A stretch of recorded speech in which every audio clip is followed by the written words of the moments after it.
Hey guys, welcome back to my channel. So today I wanted to talk about our IVF journey, and I hope that this is some information that you guys may find valuable, informative, and just to give you our story in hopes of it encouraging you to actually try yourselves. I know that if you're looking at this, it's either because you're interested in IVF like I was years ago before I found out that we actually had to do it, or if this is something that you are in the midst of or about to begin. I hope that it is valuable to you.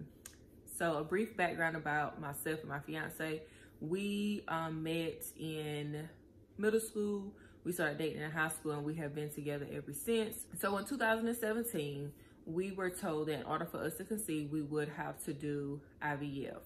We did not begin IVF treatment at that point in time because we wanted to, one, make sure that our finances were in order. We wanted to make sure this was something that we truly wanted to do. We were contemplating whether or not we should have children. Maybe this was a sign that we were just supposed to be that couple that traveled and enjoyed each other. And so we took some time off before we decided that this is something that we wanted to do. We really did want our own family. So the beginning of 2020, we decided that we would start the process. In 2017, we did see a fertility specialist, that is, who told us that we would have to do IVF. And so when we started the process back up in 2020, we had moved from Atlanta and we were back in North Carolina, where we are from. And so we had to find a new doctor. And as you might know, 2020 was the year of cancellations. So it took a little while for us to actually be able to get an appointment and a consultation with a reproductive endocrinologist here. So we were able to get an appointment in April. That is when, I guess you could say, our journey restarted. In April, we had our consultation. We went over the process. We went over our diagnosis. And we talked about a timeline roughly. So after that appointment, I then had a fresh transfer class. And in that class, I spoke with a nurse and she went over my schedule. So she went over what medications I will be taking, how to actually inject the shots, when I would have monitoring visits. She also went over with me my retrieval date and transfer date. So I had that class at the beginning of May, and then mid-May is when I began birth control. So I did birth control for 3 weeks. Birth control for me was one of the most difficult parts of it because I have a really bad reaction to medication. I'm that type of person that gets all the side effects. Like if there's literally a side effect to a medication, I will get it. And so birth control, I already knew was gonna be difficult for me. I was nauseous. I didn't have any energy. I didn't have an appetite. I was fatigued. And so that was a little bit rough for me to get through. So I was on that for 3 weeks. Then after birth control, I started Clomid. So Clomid, day 1 is the first day of your stem, or was for me. And I stemmed for 10 days. So I started out with 5 days of Clomid. On day 3 is when I began Menopur. Menopur is the medication. I don't have any of my medication with me. I did save it, I just don't have it in here with me. So Menopur is the small vials, and one vial is saline and the other vial is like a little white tablet, and you have to mix the two together. For me, it wasn't bad. Like I said, birth control was the most difficult part for me. So I did Menopur for, I think, another 5 days. So in the midst of that, I was doing Clomid, then I did Clomid and Menopur. Clomid fell off. After I was on Cetrotide for a few days, I had a monitoring appointment. I was given a blood test to test my progesterone, and my estrogen, just to make sure that I hadn't ovulated early, make sure that my estrogen was at the right point. And they also was looking at my lining as well as my eggs at that point. So after that monitoring visit, everything was looking good. I was told that I had about 18 or so follicles that looked like they were going to be good follicles to retrieve. So at that appointment, I was given my go ahead to take the trigger shot, Avadril. For me, that wasn't bad either. I don't know, I'm not the type of person that's scared of a shot. I was more nervous about the birth control than I was actually about taking the shot. So it was exciting for me because it was like, you know, I'm finally getting this train rolling, we're getting going. So none of the shots were really a problem for me.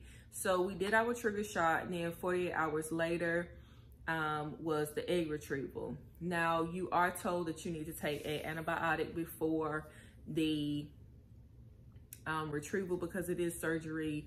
So you just want to make sure that everything is, lower your chances of getting any type of infection. So I had my egg retrieval, which for me wasn't bad.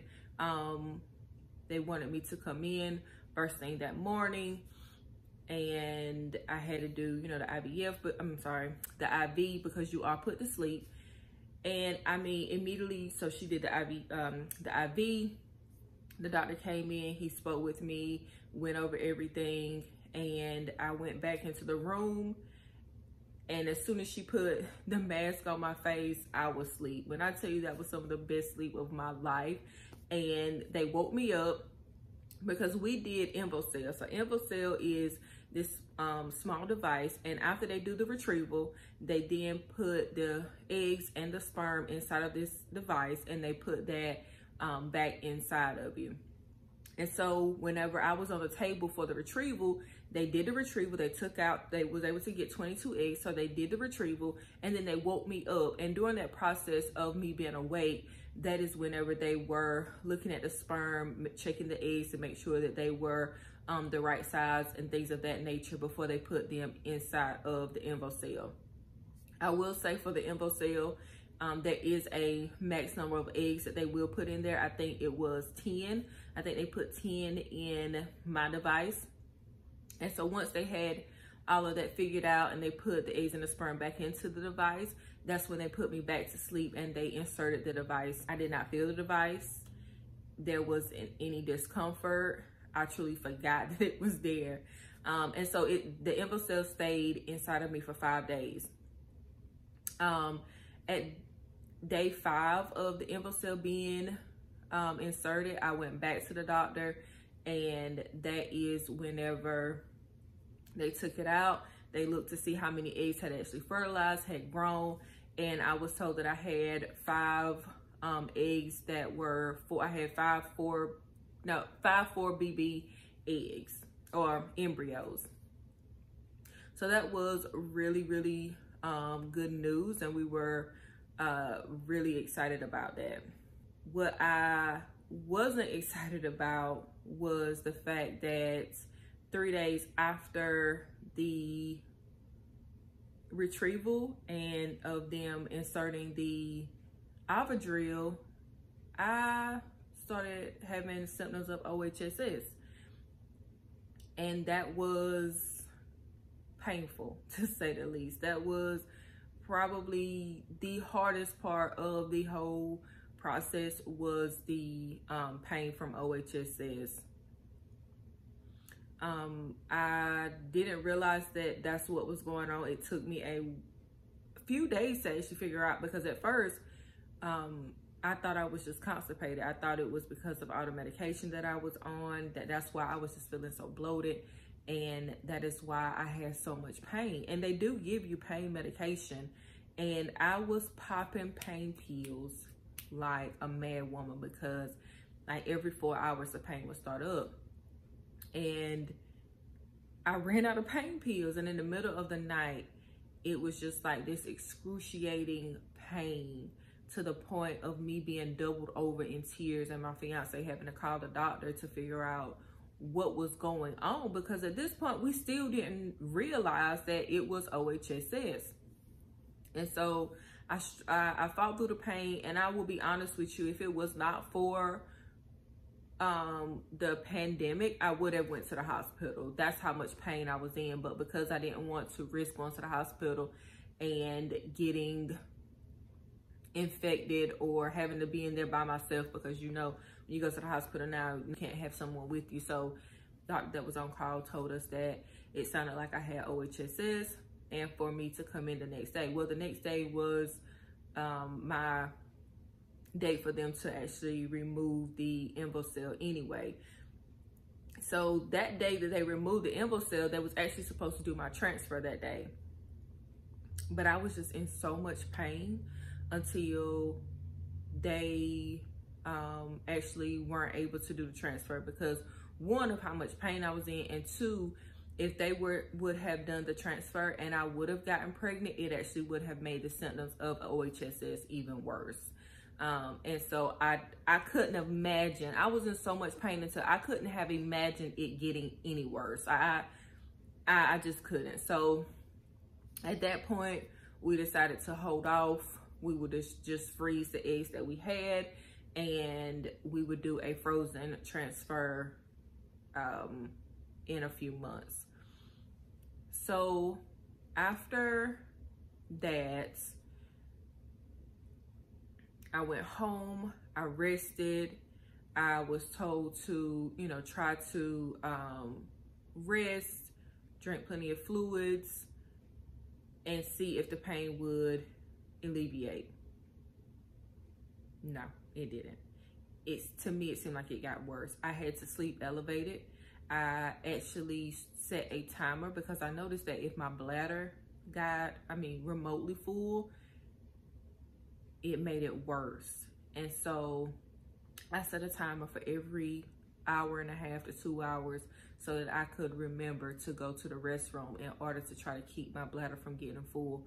Because I can't even explain to you the pain. It's not even it's not a cramp, like a period type cramp.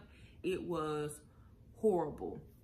And I couldn't take it anymore. So 2 days later, I actually called the doctor back, and I spoke with the receptionist, and I asked her if there was any way they could squeeze me in, because whenever I was at the egg retrieval, they told me that if the pain did not go away, that they actually could drain the fluid. They actually had to take a needle. So they did, y'all, if y'all know IVF, y'all know Wanda.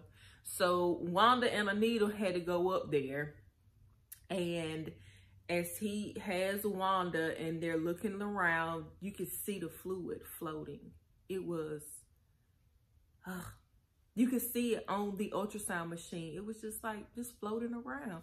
And so he stuck a needle inside of my uterus to drain this fluid out. As the fluid is draining out, it's like the life is coming back to my body, because the pressure was off of me. And it was so much better. When I walked into that facility, my mom actually went to the doctor with me, went to the appointment with me, because my fiance couldn't make it. And she even said that when I walked out after having it drained, I walked different, because I felt better. Immediately, it was so much better. And so after, we went through all of that, we had to wait to do a frozen transfer cycle. I didn't even realize really that there was a difference between a fresh transfer and a frozen egg transfer, besides the egg is either fresh or frozen. But there's a difference. So the canceled fresh cycle happened in June. And then in the middle of July is whenever I had my frozen embryo transfer class. In this class, much like the fresh embryo transfer class, they go over your medications, your dates, and so forth and so on. So in this class, that's whenever we went over my new medication list, which for me was quite surprising. I know I didn't have to stem because we had already had all of the embryos and all the eggs. So I didn't have to stem for this cycle, but there were some new medications that were introduced. So this cycle, I had to, again, go back on birth control. I did birth control for 3 weeks, and then I did estrace for 3 weeks. Estrace is estrogen. It wasn't bad, but the hormonal acne was probably at its worst I've ever actually experienced acne before. But that was really the only side effect that I had. I would have a headache here and there, and fatigue. Ooh, the fatigue. Between the estrogen and the progesterone, I felt like I could sleep all the time. That was another medication that I had to take after we did the retrieval, which besides it made me tired, and I was sore from all of the shots because you take it every day. That was really the only thing with the progesterone. I will tell you, I repeat, do not use ice. Put the ice back in the freezer or in your cup of sweet tea. Do not put ice on your injection. It makes it so much worse. What I would do at first, I would do a heating pad before, and then I would do a heating pad after. But over time, I guess I just got used to it. My body just got used to the shot. And eventually, I actually started giving myself the shot. My fiance was doing it at first, but eventually, I just started giving it doing it myself. I would sit on a heating pad after I took the shot, and then of course I would also be massaging. And you want the oil to be able to be released, because if you use ice, it's gonna knot up. And when I tell you those knots hurt, you don't want that. So throw away your ice, put it in your iced tea, get you a heating pad. So after I did estrace and birth control, I then had my frozen transfer on August the 14th. So I went in, you have to have a full bladder. I was very, very nervous because at this point I had done all of the research, and I had, as I told you, I had 5 4BB eggs, and I'm just like, oh my gosh, why are they not A's? Are they gonna take? I was just looking at like the picture of them, because they did give me a picture of the eggs, and I was looking at it and analyzing and just overthinking everything. I really should have found me something else to do during that time, but I was just like researching, Googling, trying to find out all the information that I possibly could. They tell you to come with a full bladder. My bladder actually was not full enough, so whenever I went back, I had to drink even more water. You need your bladder to be full in order to position the device, we're gonna call it, in order to release the embryo. And so I had to drink more water. She came back, and she has this ultrasound machine on my stomach, and she is pressing, and I'm like, ma'am, I'm gonna pee on you. So after that, I'm just like, toes crossed, fingers crossed, like, oh my God, please don't let me pee on these people. So the doctor came in, and they constantly were asking me my name, my birthday, and that is to verify that you are who you are, and they aren't giving you somebody else's embryo. And a picture came up on the screen. She had me to verify that that was my name, and it also was my embryo. So they then inserted the embryo. I saw the little flush of fluid, and that was it. And I went to the bathroom, and I went home. During this time, we're praying, we're being positive. After you do your transfer, you are pregnant until proven otherwise. I didn't feel pregnant. I was being very optimistic, but at the same time, I didn't want to get my hopes up. Day 4 is when I started testing. I had the, what are they called? First response, because I know that they are your best chance of getting a early positive pregnancy test. So I did a first response. the first day, so I tested every day starting at day 4. At day 5 could see a little glimmer. My fiance was looking at me like, Lord, let me start praying for this girl because she is gonna have a nervous breakdown. He literally thought that I was just gonna lose it, but I could see a line. I'm telling you, I could see that line. I knew that line was there. And then after, so day 5, I could see the line. Day 4, there was nothing there. Day 5, I could see it. Day 6, she was getting darker. Day 7, and then we had our first blood draw on day 10 days after the transfer. So at that point, I already knew I was pregnant. Like, I didn't need nobody to tell me my beta, that my lines was getting darker. I was checking it. And I was even able to get a positive, like a solid positive on a little cheap Amazon test. So I knew at that point that, okay, we good. So day 10, I had a blood test. They called me. I don't remember what my beta was. You know what? I don't even think my doctor told me what my beta was. He called me and was like, hey, Whitney, congratulations. And I was just like, yeah, we know, but thank you.